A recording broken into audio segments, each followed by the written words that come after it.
नहीं, इस बैठक में निर्णय लेने के लिए नहीं हम आए हैं।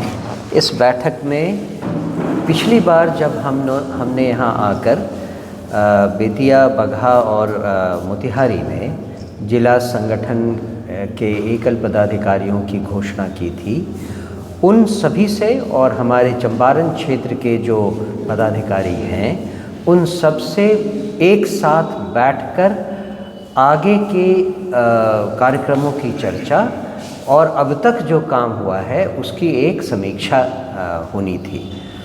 जी, पिछली बार जब हमने यहाँ बैठक की तो उसमें सारे ज़िले के पदाधिकारियों को एक रूपरेखा दी गई थी, एक कार्यक्रम बताया गया था। उस कार्यक्रम में कहाँ तक हम आगे बढ़े हैं और उसके बारे में और सूचना देना कि वो काम क्यों हो रहा है, कैसे होना चाहिए, कुछ कमी है तो उस कमी को कैसे दूर किया जाए, इसके बारे में हमने चर्चा की है। गैस सिलेंडर को लेकर देखा जा रहा है जनता परेशान है। सरकार दावे कर रही है कि ऐसा कोई बात नहीं है, लेकिन जनता सुबह 3 बजे से गैस के लिए लाइन में लगी हुई है। इसे कैसे देखते हैं? इसे हम दो तरह से आपसे बात करना चाहेंगे। एक तो सरकार के लिए कि सरकार ने जिस तरह के वादे जनता को दिए थे चुनाव के पहले, उससे लग रहा था कि जनता की सारी समस्याएं ख़त्म हो जाएंगी। और एक छोटी सी बात जो सामने आई है उस पर सरकार बिल्कुल बेबस सी दिखाई दे रही है और कोई भी इफ़ेक्टिव कदम नहीं उठा पा रही है। जनता को जो परेशानी हो रही है गैस सिलेंडर को लेकर, उसे दूर करने के लिए।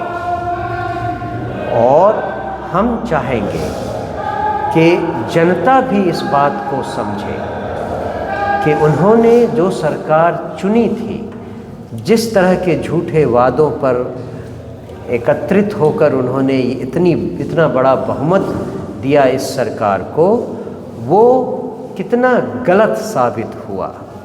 जनसुराज पिछले 2.5-3 सालों से कहता आ रहा था कि जिन लोगों ने आपको 20 सालों से ठगा है, 35 सालों से ठगा है, क्या आप एक बार फिर से उन्हीं के द्वारा ठगा जाने के लिए तैयार हैं? जनता ने हमारी बात सुनी नहीं, समझी नहीं, मानी नहीं। तो अब जनता के पास एक और ये उदाहरण आ गया है कि जिसने आपको 20 सालों तक ठगा वो एक बार फिर से आपको ठग रहा है। अब मौका है कि आप ठगे ना जाएं।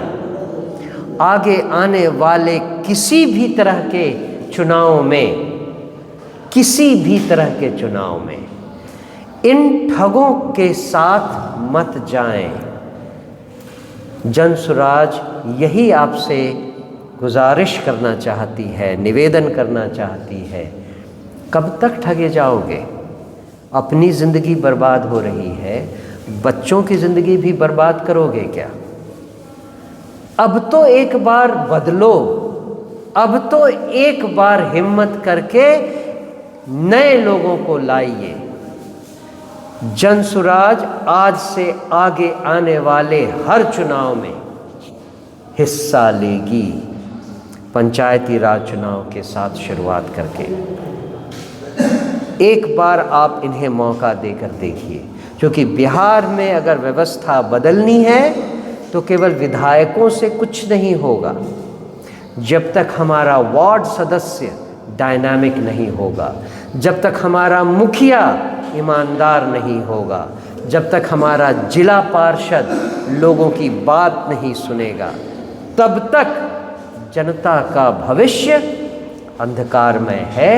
आपके बच्चों का भविष्य अंधकारमय है। आपके घर में सिलेंडरों की कमी आएगी, कभी बिजली की कमी आएगी, कभी नाली गली की कमी आएगी, और ऐसी कमी से आपकी ज़िंदगी तबाह होती रहेगी। पंचायत चुनाव में जरूर नहीं, 1 महीने का सवाल है, उसके बाद आपको पानी की किल्लत हो जाएगी। 3 महीने के बाद आपको ज़्यादा पानी की प्रॉब्लम हो जाएगी, बाढ़ की प्रॉब्लम आ जाएगी। देखिए आपके जो चुने हुए लोग हैं क्या करते हैं। ये साइकिल बार बार नहीं आता है क्या? हर साल ऐसा होगा। आपको भी मालूम है, हमें भी मालूम है, और इन गधे नेताओं को भी मालूम है। तो पहले से तैयारी क्यों नहीं करते हैं? आपको और हमको इतनी जिल्लत क्यों होती है हर साल? इनको क्या मालूम नहीं है? अभी से वो तैयारी नहीं कर सकते कि 2 महीने बाद जब पानी नहीं मिलेगा गांव में तो उसका इंतजाम आज से करें। आज से 5 महीने बाद जब बाढ़ आएगी उसका इंतजाम आज से करके रखें। इसकी तो कोई चिंता नहीं करता। राज्यसभा में जाने के लिए बहुत हल्ला है।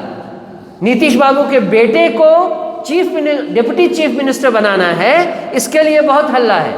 लेकिन हमारी आपकी 13 करोड़ लोगों की जिंदगी अगले 5 महीने में कहां से कहां, कभी सूखे से कभी बाढ़ से प्रभावित होने वाली है। इसके लिए कोई चिंता नहीं कर रहा। क्यों?